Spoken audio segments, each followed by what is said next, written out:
Welcome to Inspiration. I'm Jerry King. Today my guest is Dr. Bristol, and she is the new president of the Catholic College of Mandeville, which is located in Williamsfield. How are you? I'm good, thank you. Thank you very much for this opportunity. Great. Well, you're from Trinidad. I am. I do know a lot about this lady. Mm-hmm. You're from Trinidad, and I just want us to talk a little bit about your journey here. Oh. You know, it's interesting to know how your journey started and where you grew up, Mm-hmm. and you can just lead us into that. Okay. What is your journey? Where did you grow up? Okay, so I grew up in Trinidad and Tobago.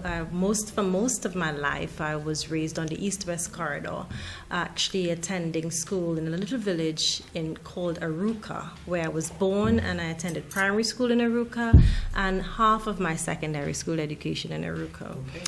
Many years later, we moved to Tacarigua, which is not too far away from Aruca. So let me just say hi to anybody from Trinidad who may have attended Five Rivers Junior Secondary. That's the school that I went to initially. Mm-hmm. Then I attended St. Augustine Senior Comprehensive. Mm-hmm. And after St. Augustine Senior Comprehensive, I entered the teaching service after doing my A-levels. Okay.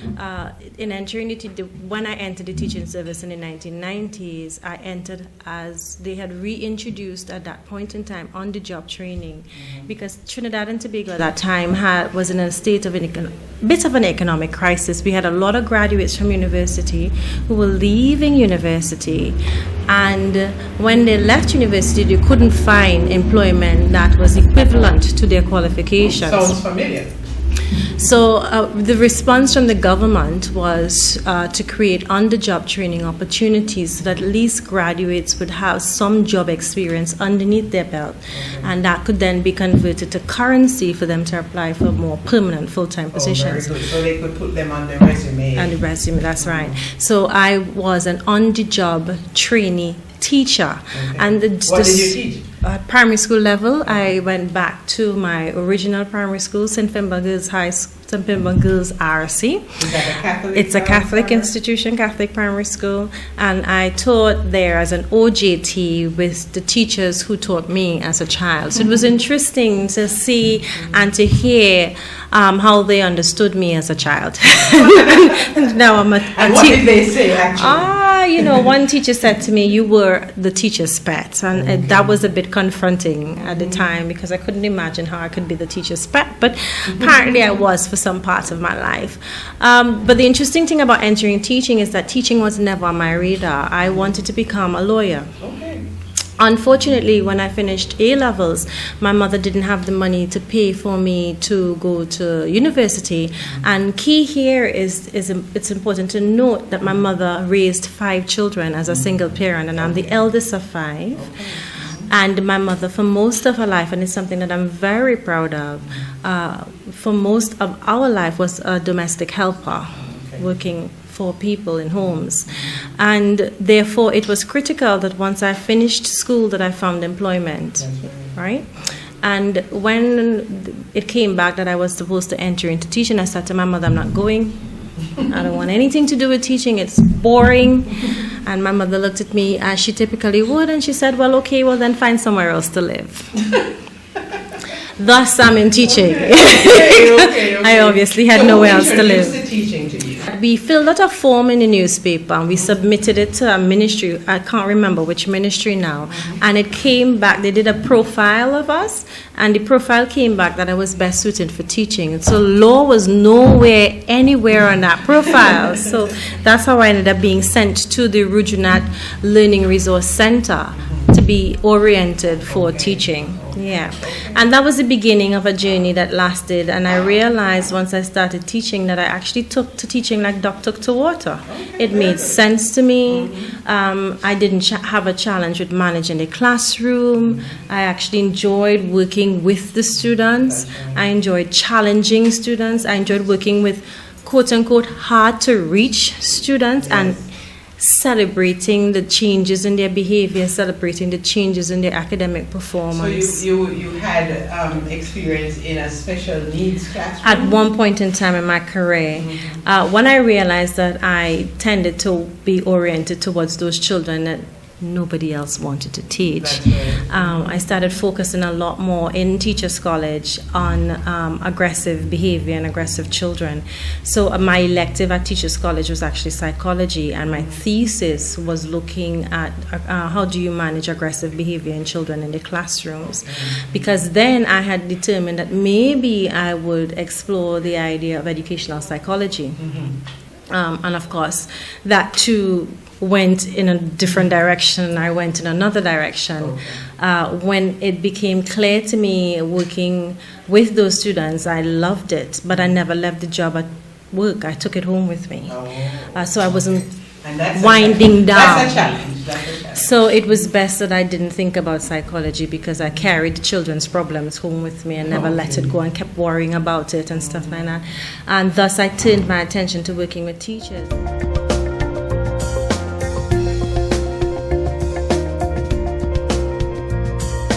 See the best of what happens in our community. PACE TV, non-parental guidance required.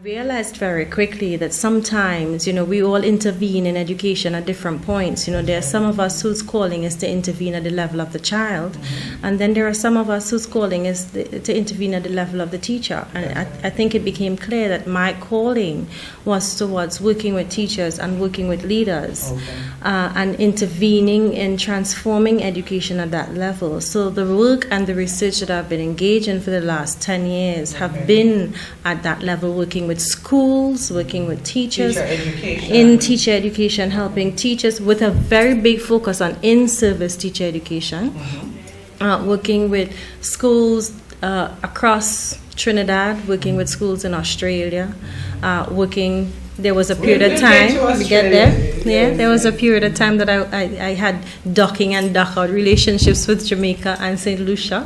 What were you doing then? So as a PhD student, I won a scholarship to read for my PhD with the University of Sheffield. And as a PhD student, Sheffield had their Sheffield program, Masters in Education here in Jamaica. And as part of that process, I was asked to come in and work with students at the master's level here with the Sheffield students. So I'd visit, between the period 2006 to 2008, I would make twice a year visits to Jamaica to work with the students. So you have been here before? I have been here before. Wonderful. Now, after you did your teaching and you decided to do teacher education, you said you got a scholarship to Sheffield? Yes. And how long did you live there, and what did you I lived in Sheffield between 2005 to 2008, so I read for my PhD there full time, and I'll be back to the Caribbean twice a year. When I went to Sheffield, my proposal was to look at professional development, yes, but I started reading a lot of heavy philosophy, looking at doing a philosophical empirical project. And in the main, my project was philosophical empirical, but I started asking myself this question: why, despite the fact that I have been exposed to and trained to use progressive methods in classroom management, I always reverted to the default practice when my practice was challenged in a classroom by a student. So even though I was exceptionally strong at managing classes, I was exceptionally successful at getting good results out of students, I had a very forceful way of doing that. And that forceful way is the thing that got me recognition. I was thought of as a strict teacher. I was just about to say, that's a really good way of saying you were very strict. I was a strict teacher, and principals recognized that, other colleagues recognized that. It brought me its own kind of esteem in a classroom. Parents trusted that I was the strict teacher, and there is nothing wrong with discipline, but it began to bother me as I began to ask these questions. Why do I have to discipline in the way that quite frankly, when I think about the emotional impact, it may be much more negative than another way. So is there another way? Is there an alternative way? And I think critical amongst that was the fact that in the time that I was a teacher, as a young teacher coming up, we had abolished the use of corporal punishment in the classrooms in Trinidad. And I started thinking through that. And on one hand, I agreed with the decision, but on another hand, I recognized that its students, the community, didn't recognize teaching without the use of the stick. No, and it still don't. And I began to ask questions as to why isn't it recognized as teaching without the use of the stick? But what happened, and I realized, and this is what I spent a lot of time working through in my PhD, was that my stick was changed from the whip in the hand to a tongue. Okay. And I remember one time in one of my classes with my students, a boy declared to me then, he said, "Miss Bristol, just beat man done." Okay, so you realize it was not effective. No, but it's not just beat man done. I would talk to him, but my tongue became a whip, a new kind of whip. And he preferred that I pick the physical stick up, give him 3 strokes just to stop hearing me go on, because whatever I was saying was very powerful or painful. And that caused me to stop, and that caused me to begin to ask different kinds of questions about my practice. There are a number of teachers who probably could be asking those questions Similar even now. Kinds of questions. So again, remember I said I started with asking why, despite the fact that I was exposed to progressive methods, I still had this default, and the default was to clamp down on students, limit their language, limit their movements in the classroom, and say you have to sit here, sit up, sit straight, hands on your lap. Because you're not attending if you're sitting like this. You're attending if you sit up, hands on your lap. I had to organize their bodies as well as their language and their thoughts in a particular way. Otherwise, it couldn't be recognizable to me as teaching. And I began to ask historical questions. So where did I learn that this is the way a good classroom, a well-managed classroom looks? Where did I learn that? And as I began to trace my understanding of a good class, as I began to trace my understanding of an effective teacher, it took me right back to the plantation. And I then, of course, began to ask different questions now. What was the purpose of education in a post-colonial society? What was the purpose of education in a colonial society? And began to realize that there is a strong relationship between the plantation society, plantation economy. Lloyd Best in Trinidad had been already doing a lot of work around understanding that the organization of the economy for formerly enslaved societies were aligned along that plantation arrangement, and then plantation society. So when you think about plantation pedagogy, which is the thing that emerges as a result of that relationship, it's as a result of a relationship between plantation society, plantation economy, and plantation education. What was the purpose? It was about fitting students for society in a colonial period. But in a post-colonial period, the question was, how far has that purpose shifted? We were still talking about fitting students for society, but what kind of society? We were talking about creating creative, innovative, critical learners, but our practices were so far from the creation of those learners. So therefore, if we want to have those kinds of learners, we need a different kind of practice.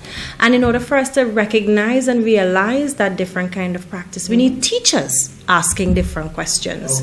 So that relationship between that history where on the plantation the overseer was in charge, and the closer you were to master, the more movement you had. So I was beginning to trace the relationship between teachers and students in that master field slave or overseer field slave slavery relationship. Then you had a relationship between teachers and the principal that could be constructed in a similar kind of way. Relationships between schools and district offices, the Ministry of Education, where the Ministry of Education could be constructed as master's house, and the persons who the elements in the system closest to master's house had more power, had more authority, had more freedom to act. And you could see that there were times when teachers themselves through the discourses felt enslaved by systems, by processes and policies.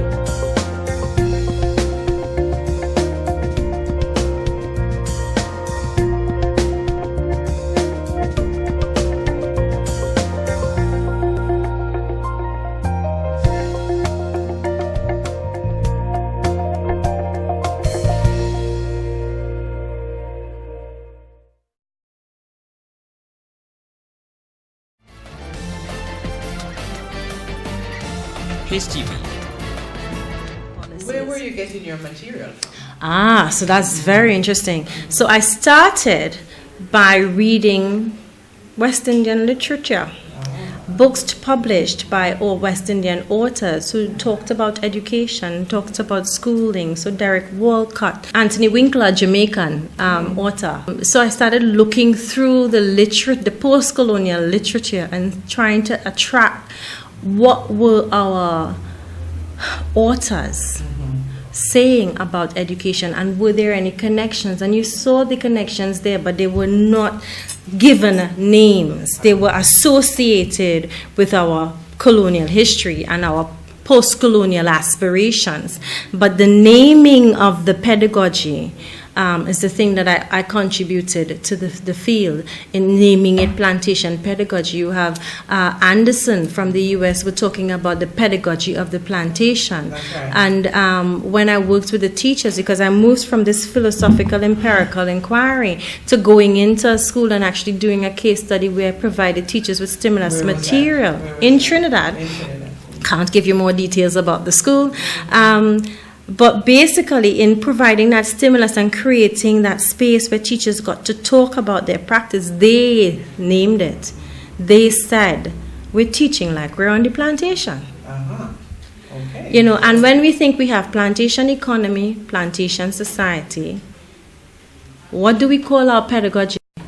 And the automatic question came up with my supervisors. In fact, he said to me, you have plantation economy, you have plantation society. How come you don't have a plantation pedagogy? You know? So he brought the two words together for us. And as we worked together, you know, initially when I went in, I thought it could only be all bad. But then as I worked with the teachers, I began to realize that they were also talking about a plantation pedagogy that was incredibly powerful, that was incredibly subversive. The difference between the plantation pedagogy, which was a form of hopelessness, and plantation pedagogy as a form of hope, was our consciousness in relation to where we are and how history impacts upon who we are and conditions our practice. So if you were unconscious of that history and the fact that it has this trace element, you know, Derek Walcott calls it historical amnesia. So if you were in a space of historical amnesia, you had the default and you unconsciously reproduced the default practice all the time, which is good teaching is about control. Effective teaching is about control, and control becomes the ideal of teachers. But when you were aware of that history, and you're aware of the condition and nature of that history, that same pedagogy begins to become a pedagogy where you teach against that history. So it becomes a kind of anti-practice, anti-negative practice.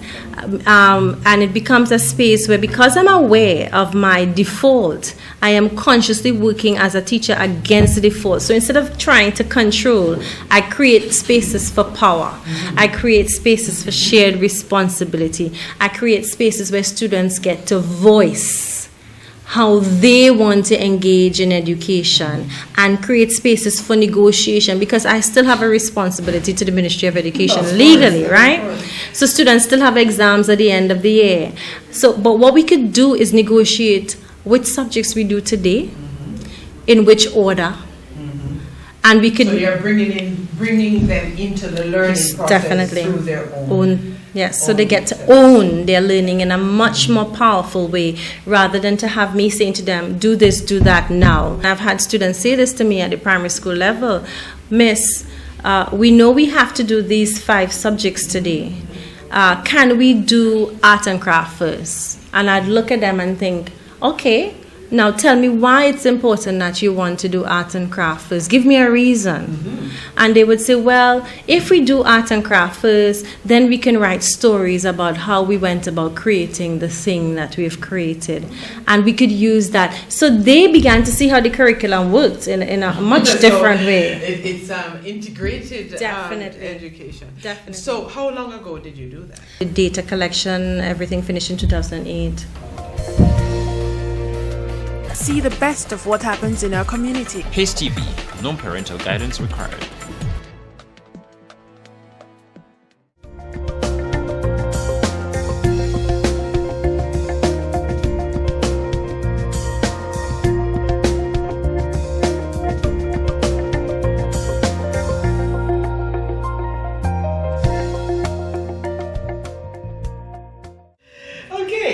So, welcome back to Inspiration.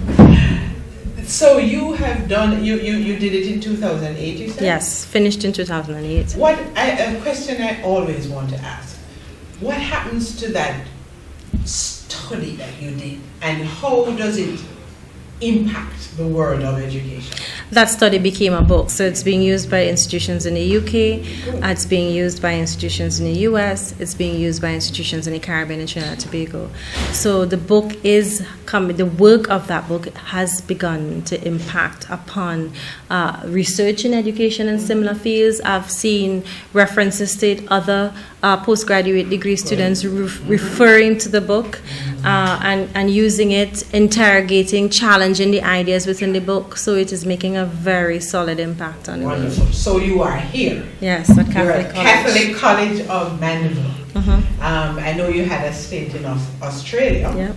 And that's, in fact, that's where you came from to pick up this post. Why Jamaica? Why this post? Jamaica, close to home. After working in Australia for a long period of time, having a very successful career there, I began to say to myself, if all of us leave the Caribbean and go outside and promote and help develop other spaces, who is home? Who is home? And that began to weigh on my consciousness again, and I began to ask questions in relation to my plantation pedagogy, this external point of reference all the time. And that, I said to myself, I can't speak one thing and practice another. So I need to come home and see if there is any way I can serve at home to help contribute to the transformation of education in the Caribbean. And for me, home is the Caribbean. I'm Trinidad born and raised, and my navel string is buried there, and I love Trinidad. I need to go home every year. But Jamaica allows me to come home to the Caribbean and serve the Caribbean. So what do you want to do at Catholic College of Mandeville? What are your plans? We have a great bunch of colleagues there at Catholic College of Mandeville, and I want to work with our colleagues together to bring the Catholic College of Mandeville into a new form of visibility that is not just recognized in Jamaica, but recognized regionally and recognized internationally. So the quality of work that we do there, the quality of education that we provide beyond the discipline of education, but the tertiary higher education space that we occupy, backed up and sustained by rigorous research and development, must be of such that when you think tertiary education in the Caribbean, the first place you must think about is Catholic College of Mandeville. I know you're a very research-based educator.